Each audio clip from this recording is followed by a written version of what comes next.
Have you ever looked at Pottery Barn decor and thought, I wish I can afford that? Well, today I'm showing you how I recreated these high-end looks using budget-friendly materials for a fraction of the cost. Wait until you see how these turned out. Hi, I'm Loli. Let's create something beautiful and find a little joy along the way. I love this vase from Pottery Barn, but I do not want to pay the $100 to $120 price tag. So we're going to recreate it with some Dollar Tree products. I'll be using this vase from here from Dollar Tree and one of these ropes. You have the alternative of using any of these two. I went with this cloth one instead. I made sure that the edge of my rope was all adhered together to avoid any fraying. And once I did that, I took off the piece of tape that comes in the edge. Now we are going to figure out exactly how we're going to put this onto our base. I want it to look as close as possible, but also making it my own. The base here is a little bit longer, but I did like how the bottom there or the top portion had the crisscross there. So I did the same thing here at the top. Then I'm adding some hot glue exactly where that rope will go and press it down until it dried. Then here, I'm going to make sure that it's also going to stay in place here at the front. So I added some hot glue there, place my rope there, then place the other one over it, then added a little bit of hot glue where that rope would have hit the glass, and also added some on the other side and also on top of the rope to keep everything in place.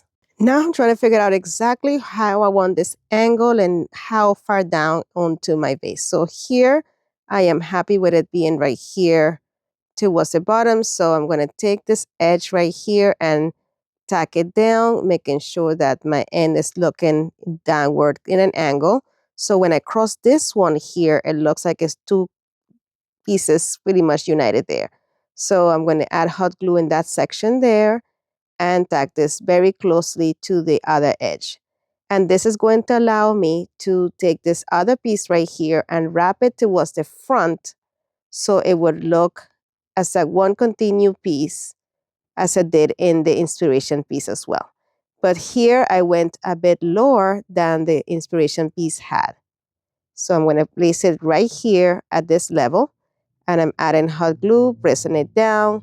And as I go along to the side, I continue to add hot glue in different sections to avoid it moving around. My friend, if you can please do me a favor and hit that like button and let me know in the comment section where you're watching from. I love to know how far my videos are reaching. And while you're there, share because sharing is caring and it helps my channel grow. Thank you so much.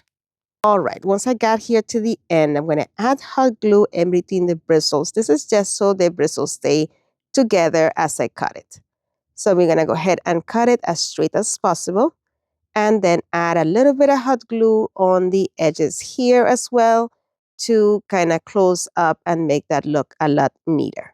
Now it's time to attach this to the back. So we're going to add hot glue here on the edge, and also on a small section on the side of the rope, so we are able to adhere it to the glass, and also so it would look like it was just coming out of the other side as well, right here with the other two pieces of rope. And this gives us a nice seamless transition between the pieces of rope. Look how cute that's looking already. But we're not done yet. I'm going to just go ahead and go to the different sections, and using my small scissors, I'm just cutting off and peeling off any areas that had hot glue, and then I painted it with 2 coats of rust-on and white chalk paint. It did not give me the finish that I wanted, so I came back in and I'm taking baking soda and Rust-Oleum lead and white chalk paint. And first I started putting it in a cup because I thought I had a lot more paint than I actually did. So you're going to see me here scoop up the paint, put it into the cup, and then put some baking soda in it.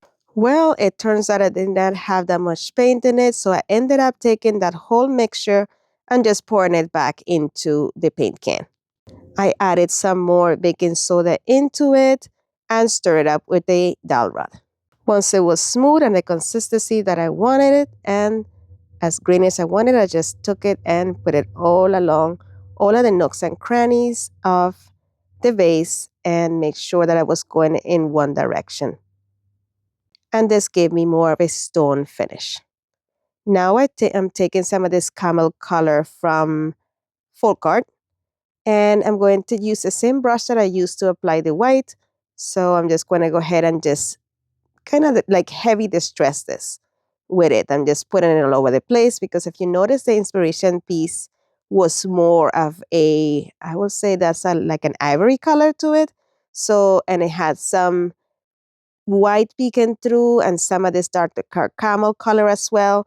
So that's exactly what I'm going for. So I'm going to come back in with that white on top of the still wet camel paint.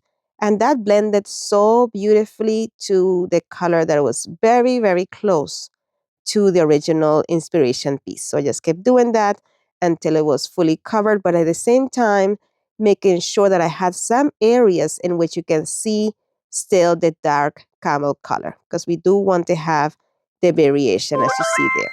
Then I'm coming in with just a little bit of camel and then just doing a very light distress using this.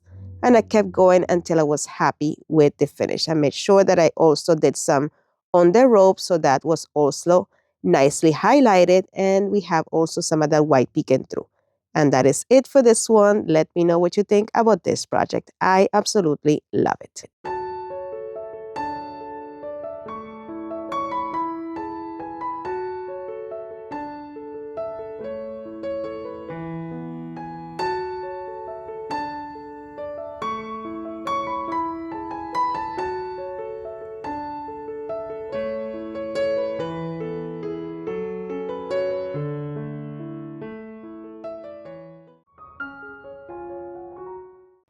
Pottery Barn has these beautiful vases. They are brass and that beautiful wine glass shape. You can recreate these with wine glasses and some spray paint. But I'm going to use this makeup organizer that I found at the Dollar Tree. It's already metal. It just has a slight difference of this shape, but that is quite all right with me. And this just costs $1.25. First, I'm going to take some alcohol and a wipe and wipe the surface completely and let the alcohol evaporate. Then I took some of these stickers that I found from Dollar Tree. The inspiration piece had different colors, but I prefer to use the silver and black. And I'm just going to position them on my makeup holder. These little stickers from Dollar Tree have like a little adhesive already in the back, so I'm using that to adhere it. But I'm making sure that I'm using the tiny scissors to cut around that little gem so that portion is not seen when I position this in place. And I cut these individually this way and spaced them out. And I did them all evenly, going all the way towards the top, the entire circumference of that makeup holder. And I try my best to space them out evenly. And this is what they look like. Then I'm going to take some of the diamond looking ones and I'm going to cut off the little pieces of glue from the sides, making sure that I have none showing on the sides here. And then I'm going to place them lower down, kind of in between the black ones, but lower down, and I'm spacing them out a bit more apart from each other. And I did that all the way around the entire. My friend, if you're enjoying this video so far, please don't forget to hit that like button. And while you're there, let me know in the comment section, where are you watching from? I love to know how far my videos are reaching. And while you're there, subscribe and hit the bell so you're notified each time I upload a new video. All these things are free and they mean the world to me. All right, guys, so then here I'm going to continue to do the same pattern. Here I'm going to place some of the black ones in between, but lower down from the diamond ones. And I just continue to do this process all the way down until I had my vase looking exactly how I wanted. Dollar Tree does carry gems that are different colors, like the inspiration piece, but these colors right here were better for what I was going for. And here it is. Let me know in the comment section what do you think about this one.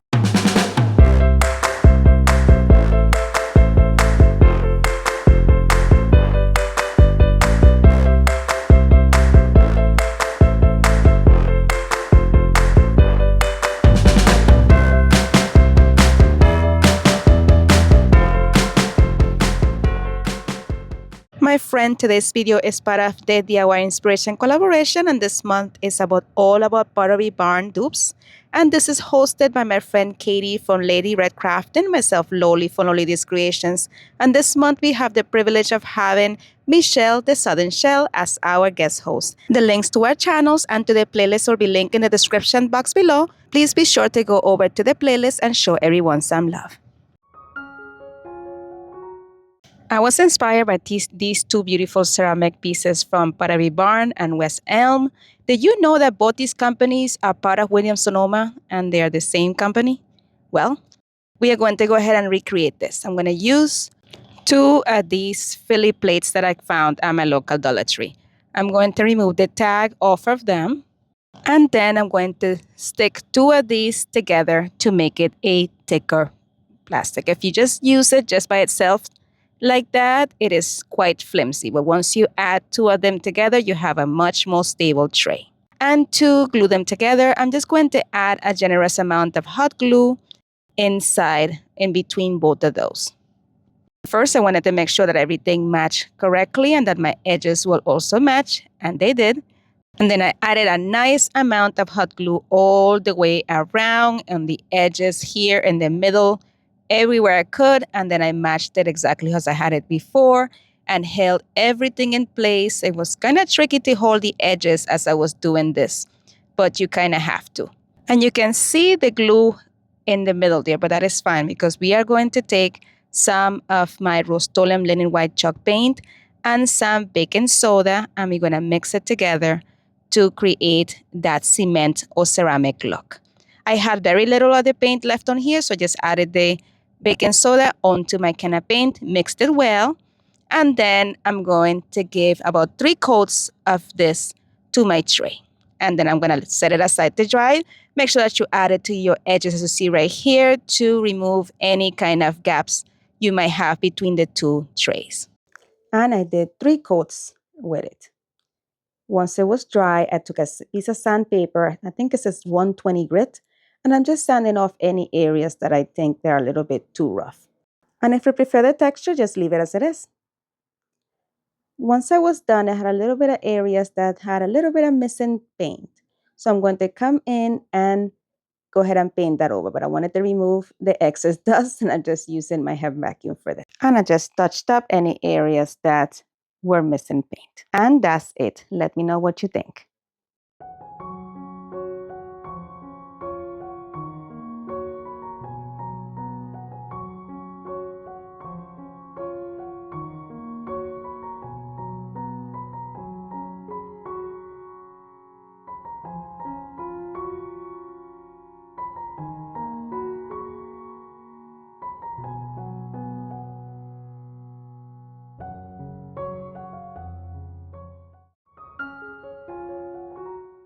This one is not a DIY, but it's a quick tip. Pottery Barn has these for $32. Dollar Tree has these for $1.50 each. So you can get your set of 4 for just $5. And I think they look just as beautiful if you ask me.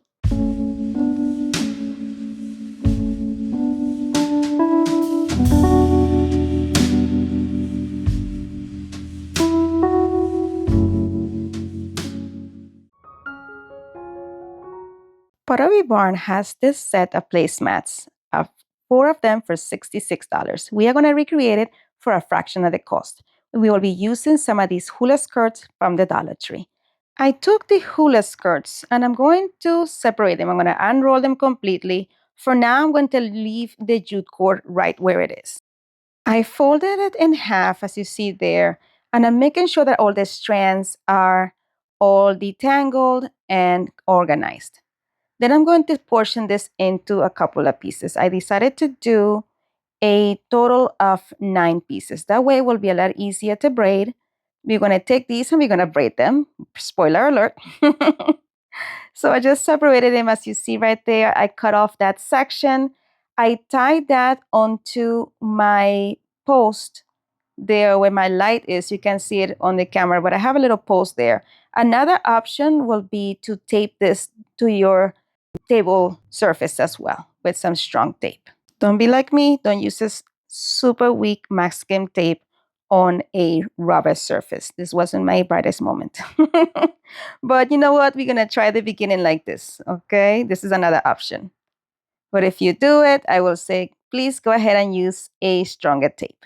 All right, so we are going to begin by braiding. Here, I've been told many times, I braid backwards. This is how I learned. I taught myself how to braid. And yes, most people do it the other way, but I find it best this way for myself. I don't know. So I'm going to begin braiding this, making sure that all the strands stay separated so everything is even as I'm going along. The thing with this raffia is as you are going down, it's going to taper just like hair. It's going to taper at the ends.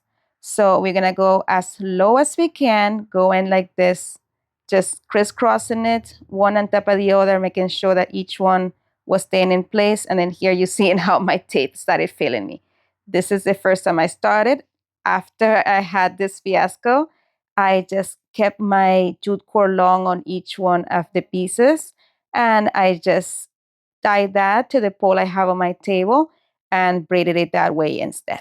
Once I got to the end, I just added a little bit of hot glue in between the bristles and then held it there in place until that dried. And I'm going to try to do that on all the little pieces there until I have that section there attached correctly. And once that is flat and dry, we're going to just go ahead and trim off the excess right here at the end. And then I also added a piece of raffia to the end to make sure that it would not unravel. I just tied it at the end. I'm stretching everything out to make sure that it's nice and pliable, and we're going to get this one and put it to the side. I repeated this 16 times. Yes. Well, so before I remove the jute cord, I added some hot glue on the edges here of the top section, the section that I used to tie it with. I'm tying it together, trying to make it the same width and girth as the braid. In some portions it worked, in some it didn't. You'll see later on what I meant by that. So once that got glued in place, I'm just going to go ahead and remove the jute cord. It was just a matter of just pulling the jute cord from the holes to reveal that. And I repeated that process with all of them. Now comes the funnest of fun parts. We are going to go ahead and put this into some spirals. Guys, full disclaimer, if you have the patience and you have a good movie to do this, you go ahead and do this. I must warn you that your husband is going to think that you're avoiding him and you're mad at him, and that's why you have been missing for hours and hours. But then later on, you can go ahead and use these placemats and you can show them, you can set up your nice romantic dinner together. And there you go. You said this is the reason. It was a labor of love, honey. That was it. But I did enjoy these because you know what? Every time I look at them, I know that I made them. So that makes a difference for me. All right. So as you see there, I just kept gluing, creating a little spiral, adding hot glue in small amounts. We want to make sure that when we add in the hot glue to this, that we are not putting so much that it's going to seep through and you're going to be able to see it in between the raffia. You want to make it as precise as possible. And when you're putting the braid onto the glue, try to come in like a downward angle. So that way, if you're squeezing any glue, you're squeezing it towards the bottom rather than on the top of your project. And as we are going along and also removing any pieces of hot glue that has seeped through. This is what we're looking like with our first piece of raffia. Then I'm going to take this other piece of raffia and I'm going to try to keep the edges very neat. If I have any pieces of raffia that are kind of trying to fly away, I'm gluing them down, but making sure that that hot glue is not seen. Here, I'm trying to match the ends of this one together with the other one. But the end here was flat, so I added some hot glue on the top section of that piece of raffia that I'm adding on, and I placed it right under the other piece, and that gave me a very seamless transition between one piece and the other. And I just continued to wrap this along until I was pretty much done. Well, no. Here we encountered the problem I was telling you about into some places that were not as thick as the other pieces were. So I had to come in and cut off any of those notches that were just too bulky to keep this nice and leveled. So I did that and added hot glue in the inside of the raffia, held it in place until it dried. And then I'm going to add a little bit of hot glue on that little end as well, so we can unite the next piece with the other one. But I'm making sure that I'm matching these in a way that it looks seamless. Like it looks like the girth of one of the braids is the same as the other. So when I end on an end, I hope that makes any sense. I start that piece with an end. So I will match ends, and then when the next time that I do another wrap around the whole thing, I will end up with the top section of the raffia being the end. And at that time, I will take the next piece of raffia and match it with the top section of the next piece of raffia. I hope that makes sense here. And I just kept wrapping, as you see there, until everything was completely the size that I wanted. I went about 13 inches. Here, when it's time to end, that I see that everything is now circular, I'm just going to cut in an angle here. We want to make sure that the outside is the longest side, if that makes any sense, and that our cut is in the inside of the raffia. Then I'm going to add hot glue to all the edges here, the same way I did before.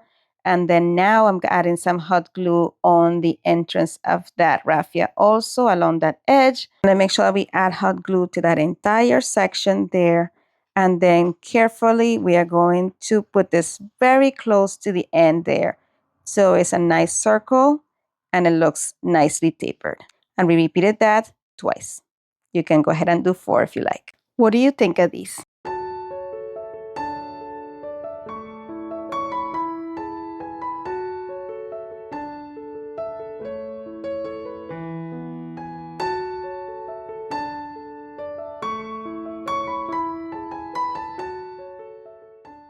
Thank you so much for watching. If you enjoyed today's episode, here are a couple more videos you are sure to enjoy. Thank you so much for stopping by. You're amazing. Bye.